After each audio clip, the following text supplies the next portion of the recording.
Souvenez-vous, il y a 20 ans, la Grèce réalisait un des plus grands exploits de l'histoire de l'Euro de football.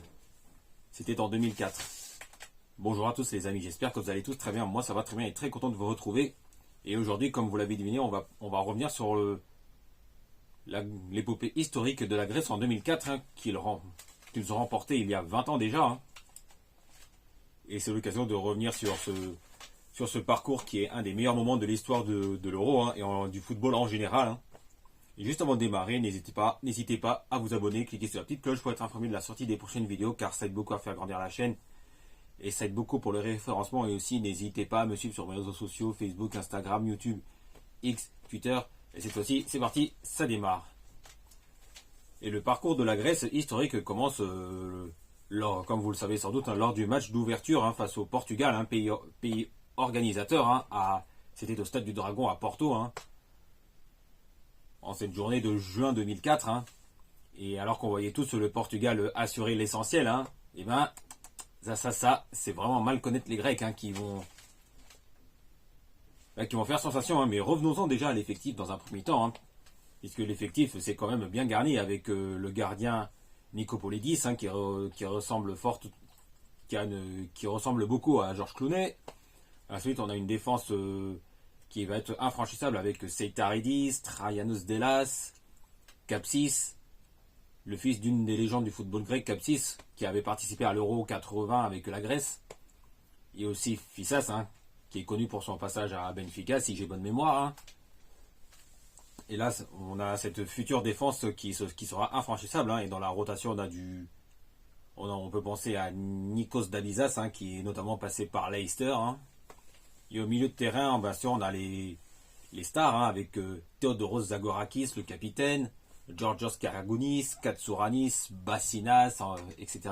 Et en attaque, on a du Vrizas et on a aussi du Angelos Charisteas, le buteur qui quelques mois plus tôt a remporté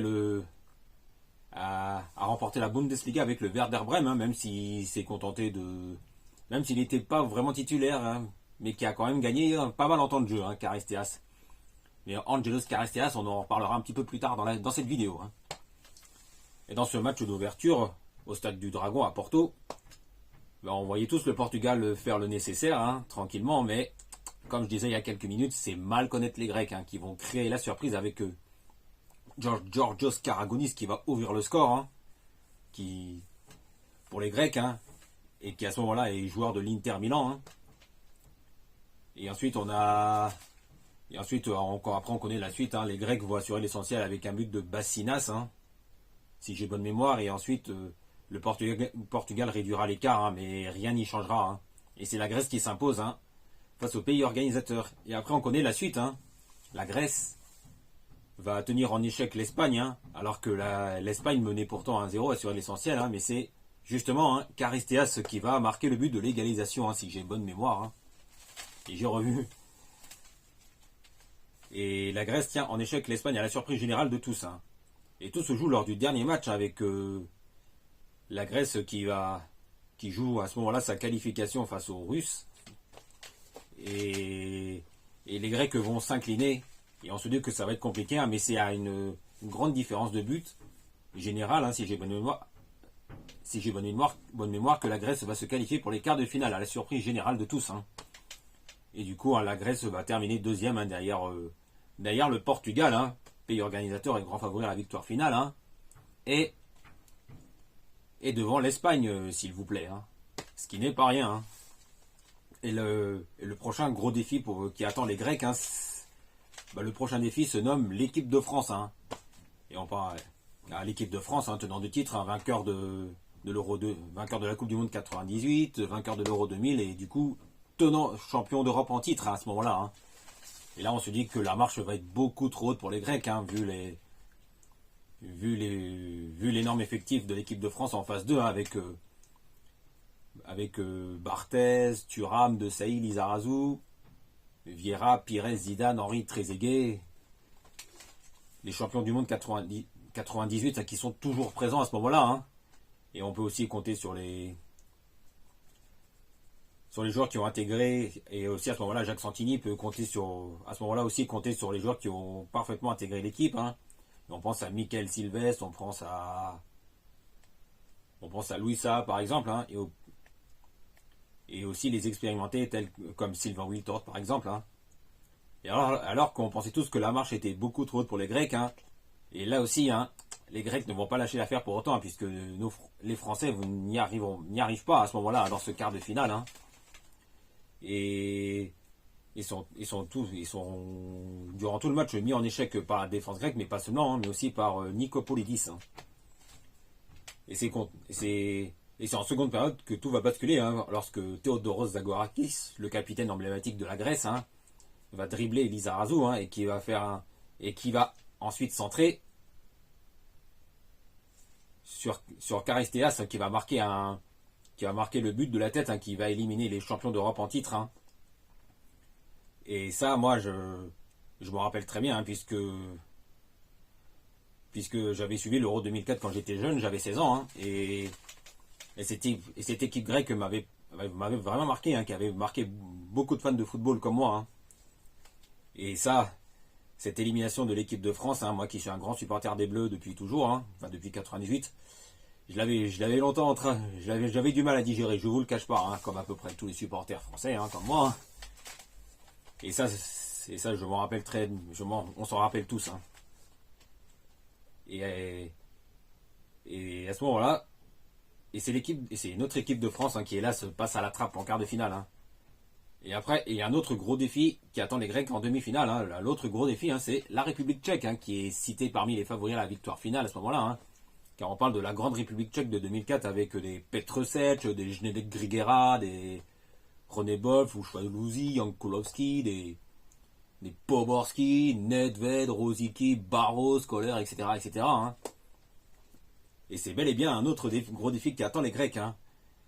Mais contre toute attente, hein, les Grecs vont tenir en échec cette équipe tchèque. Hein. Et il me semble que durant ce match, Pavel Nedved se blesse et doit laisser sa place à je ne sais plus qui, hein, si ma mémoire est bonne. Hein.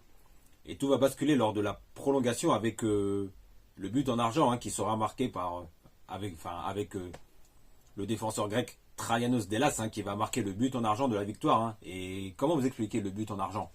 En fait, le but en argent, ça avait été mis en place il y a plus de 20 ans. Hein. Et avec la première équipe qui marque, s'il y a une des deux équipes qui marque, et la prolongation se termine à la fin de la première période. Hein. Mais après, cette règle du but en argent a été rapidement supprimée. Hein. Et depuis, on est resté en prolongation de 2 fois 30 minutes classiques et éventuellement les séances de tir au but. Hein. Mais bon, ça c'est autre chose. Hein. Et depuis, hein, après l'Espagne en phase de poule, la France en quart, c'est la République tchèque qui passe à la trappe. Hein. Et là, on se dit que les Grecs, ah oui, les Grecs, c'est pas n'importe quoi, hein, dans cet euro. Hein. Et pourtant, les Grecs arrivent en finale. Hein, et qu'est-ce qui attend l'équipe de Grèce en finale? Le Portugal. Hein. Et là, on se dit tous que là, cette fois-ci, ça va être vraiment compliqué pour la Grèce. Hein, car dans grande équipe du Portugal, en face, on a du Ricardo, hein, qui nous avait sorti en quart de finale une séance de tir au but mémorable, hein, en stoppant un tir au but sans ses gants. Hein. Et ça, j'ai encore en mémoire, hein, tout le monde l'a en mémoire, hein, cette séance de tir au but face à l'Angleterre en quart de finale. Mais bon, ça, c'est autre chose là aussi. Hein.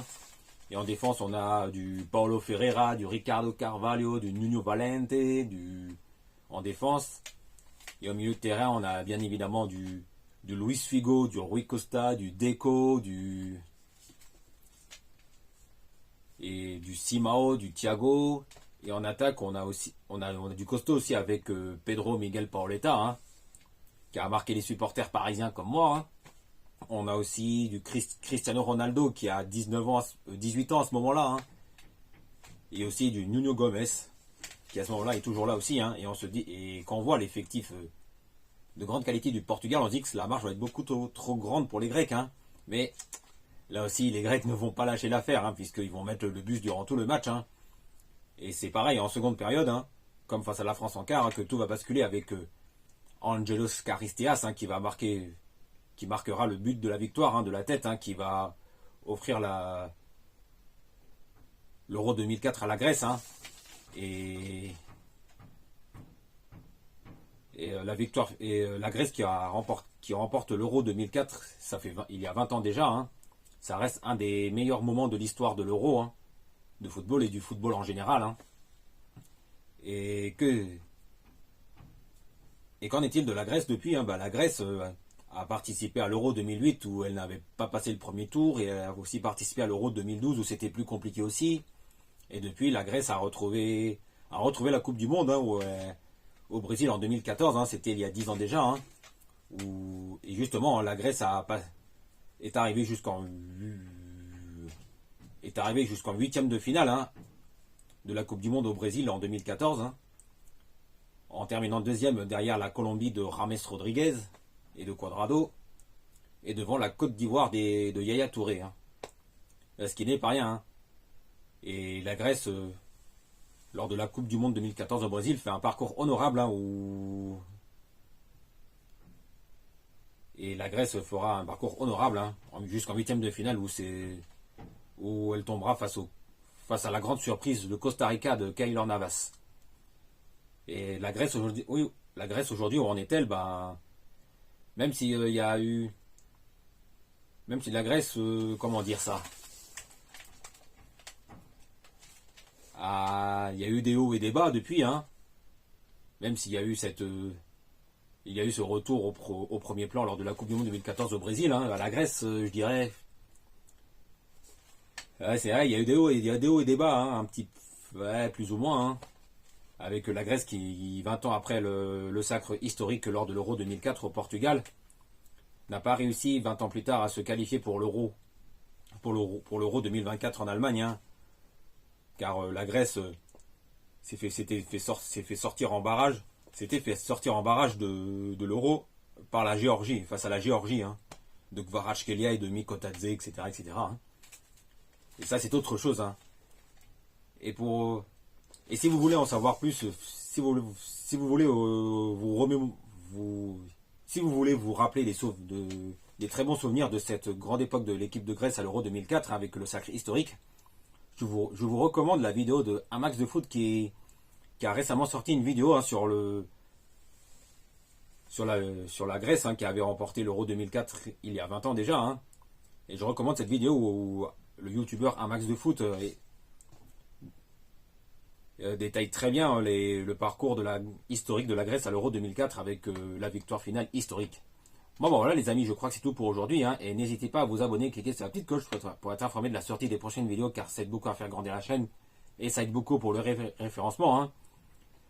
Et quand y aura-t-il des vidéos? Ça, c'est vraiment une bonne question, hein, entre la reprise des championnats, avec la reprise des championnats européens de football et aussi les Jeux paralympiques qui vont arriver. Je dirais peut-être une vidéo jeudi, peut-être jeudi, hein. On va parler, il se peut on va reparler football, hein, et on va aussi reparler catch probablement, hein. Je dirais peut-être une vidéo jeudi en fin de semaine, et peut-être lundi prochain, hein, pour les prochaines vidéos. Et je pensais à un moment faire la vidéo des pronostics pour Bashing Berlin qui aura lieu le dernier week-end du mois d'août, hein. Mais avec les Jeux paralympiques qui vont arriver, je pense que ça va être compliqué, hein. Donc, même si j'aurais aimé faire les pronostics de Bashing Berlin avec vous, hein. Mais avec les Jeux paralympiques qui arrivent, ça va être compliqué, je pense, hein. Bon, voilà les amis, hein, ça m'a fait plaisir de revenir sur ce parcours sur l'épopée historique de la Grèce, hein, vainqueur de l'Euro 2004 il y a 20 ans, hein. Et n'oubliez pas les amis, on se retrouve très vite pour parler de football et de catch.